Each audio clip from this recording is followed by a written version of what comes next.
Tere tulemast SKP infotundi. Mina olen Heidi Kukk, Statistikaameti meediasuhete juht. Ja hetke pärast tutvustab meie rahvamajanduse arvepidamise tiimijuht Robert Müürsepp siis värskeid andmeid, kuidas meie majandusel kolmandas kvartalis läks. Ja teie küsimused on samuti väga oodatud, need palun postitada siis ülekande alla kommentaariumisse. Ja ülekande salvestuse ja ettekande slaidid lisame samuti pärast infotundi siis meie kodulehele SKP uudise juurde. Nüüd aga head kuulamist ja palun, Robert.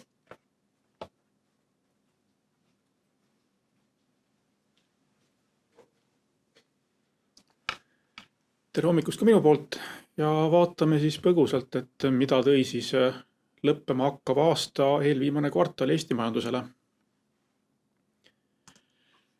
Et majandus jätkas suuresti meil nagu see aasta tuttavaks saanud rajale, et majandus küll langeb, kuid tasapisi läheb paremuse suunas. Et siis kolmanda kvartali majanduslanguseks tuli 0,7% võrreldes eelmise aasta sama perioodiga. Kui vaadata natukene sinna languse põhjuste taha, siis me näeme, et jätkuvalt on languses lisandväärtus ja seda tegelikult ka natukene kiiremas tempos kui teises kvartalis, kuid see-eest maksulaekumine oli juba 4. kvartalit järjest positiivse mõjuga. Maksulaekumise positiivne mõju tuli siis eelkõige just käibemaksu ja tollimaksu kasvust. Kui vaadata üldisemat pilti, siis võib-olla natukene tagasihoidlikum võrreldes eelmise kvartaliga oli 3. kvartali maksulaekumine, kuid see ei ole tingimata midagi ebatavalist ja seda on ka varasematel aastatel ette tulnud, et see 3. kvartali majandusaktiivsuse ei ole võib-olla päris võrreldav sellisel kujul. Kui vaatame lisandväärtust, siis lisandväärtuse langus küll veidi süvenes võrreldes teise kvartaliga, kuid laiemas pildis võiks öelda, et majanduse põhi natukene paremaks läinud, et sükse tugeva negatiivse panusega paistsid silma vaid töötlev tööstus ja eelkõige just ehituse, aga ülejäänud tegevusalad jäid juba siis sinna kas väga tagasihoidliku negatiivse või positiivse panuse juurde ja päris mitu tegevusala näitas ka rohkem tuntavat positiivset mõju. Kõige suurema positiivse mõjuga oli siis info- ja sidetegevusala, millega me võib-olla oleme varasemalt harjunud, et on üheks Eesti majanduse mootoritest, siis nüüd viimastel kvartalitel ei ole selles sektoris võib-olla nii hästi läinud, kuid nüüd 3. kvartalis muutus olukord juba veidi paremaks. Samuti olid veidi parema positiivse panusega siis kinnisvaraalane tegevus ja ka põllumajanduse sektor. Suurematest tegevusaladest veondus ja laondus oli kergelt plussi poole peal ja ka kaubandus näitas kerget positiivset märki. Kui me vaatame suuremate või olulisemate tegevusalade käekäiku viimase aasta jooksul, siis ka siit on näha, et üldiselt on nüüd 3. kvartalis pilt paremaks läinud. Ehitust võib vast erandiks pidada, aga nagu me teame, siis ehituse käekäik majandusega tihtipeale veidi viitajaga, et kui ülejäänud majandusel ka paremaks minemis, ehk ehitus jõuab mõne aja pärast juba järele.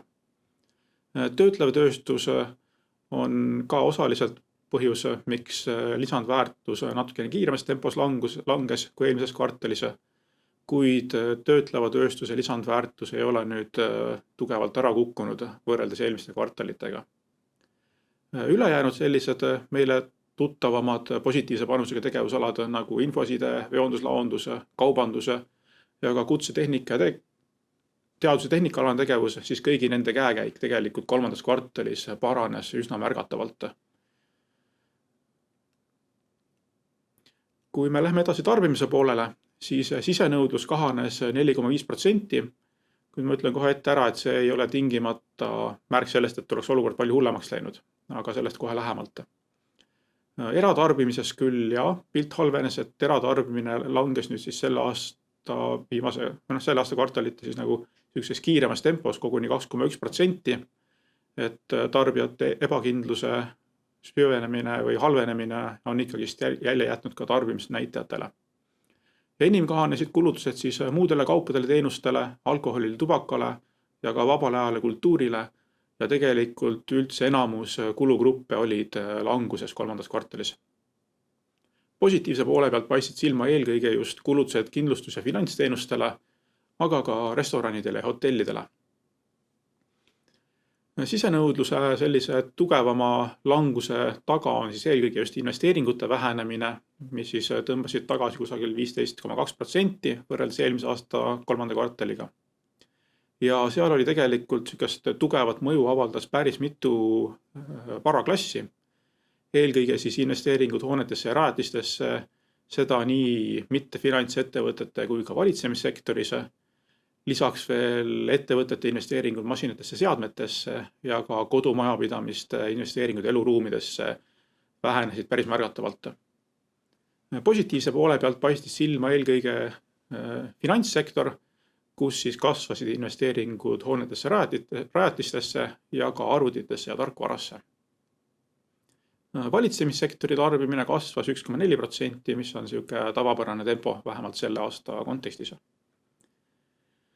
Kui ma ütlesin, et see sisenõudluse kahanemine 4,5% ei olnud nüüd tingimata negatiivne märk, siis selle taga on tegelikult just see investeeringute number, mis küll langes tugevalt, kuid kui me vaatame pikemat aegrida, siis tegelikult siit on ka näha, et just eelmise aasta kolmandas kvartalis oli investeeringutes väga tugev kasv.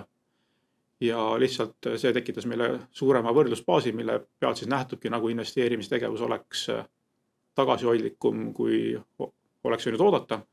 Aga kui me vaatame pikemat aegrida juba tegelikult, siis kolmanda kvartali investeeringute tase oli üsna sarnane sellele, mis ta tegelikult eelnevatel aastatel on ka varasemalt olnud.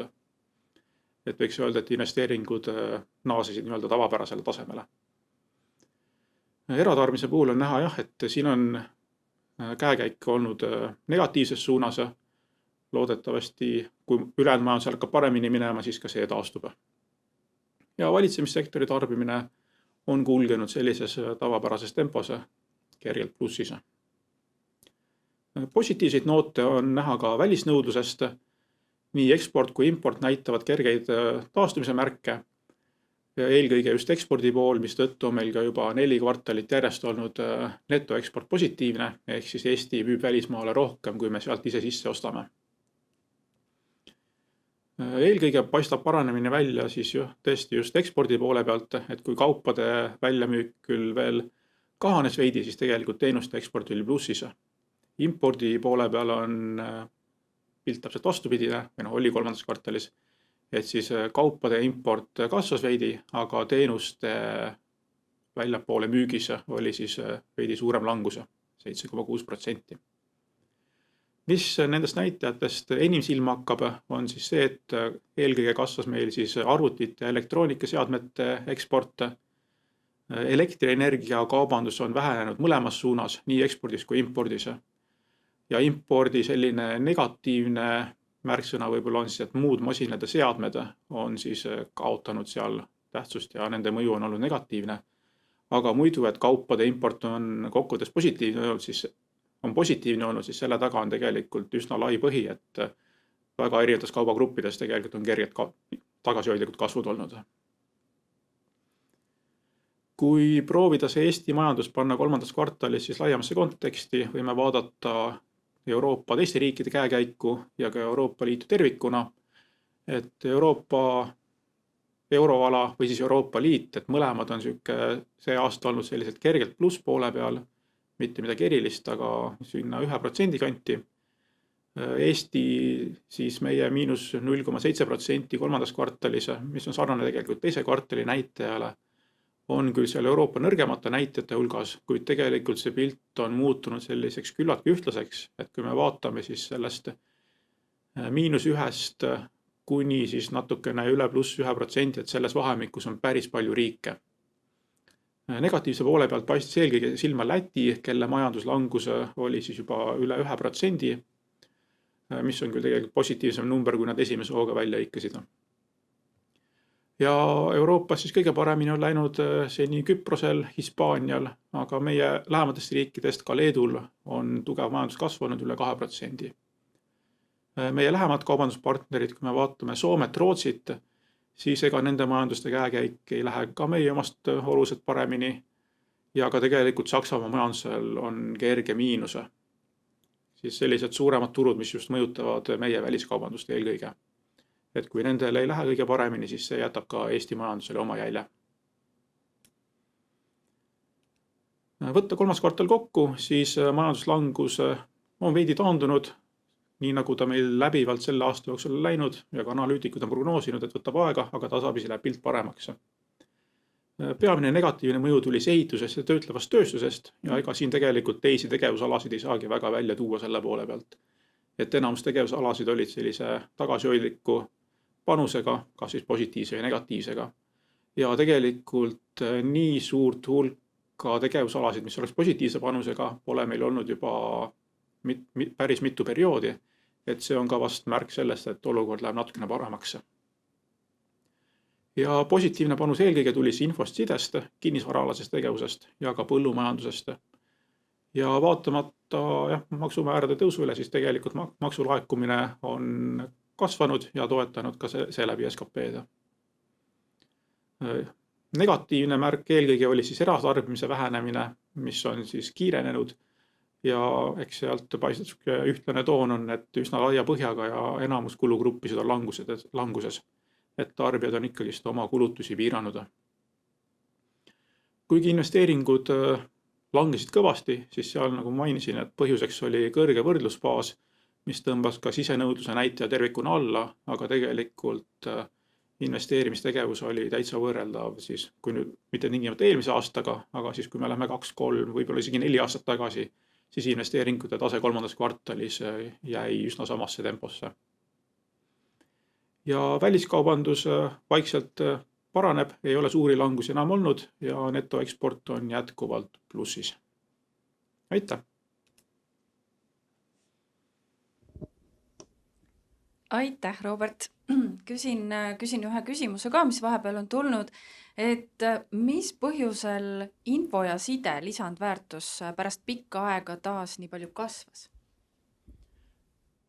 Jah, et info- ja side tegevusala on siis see, kus tegelikult on meil sees ka kogu see IT-sektor, et nende teenuseid jätkuvalt väliskaubanduses paistavad silma ja eks see pärast suuri langus ikkagist on, et eks küll võiks ilmselt loota, et põhjas on ära käidud ja läheb tasapisi paremaks. Suur tänu sulle! Sellega võtame siis täna, tõmbame otsad kokku. Suur tänu teile kuulamast ja ilusat reedet!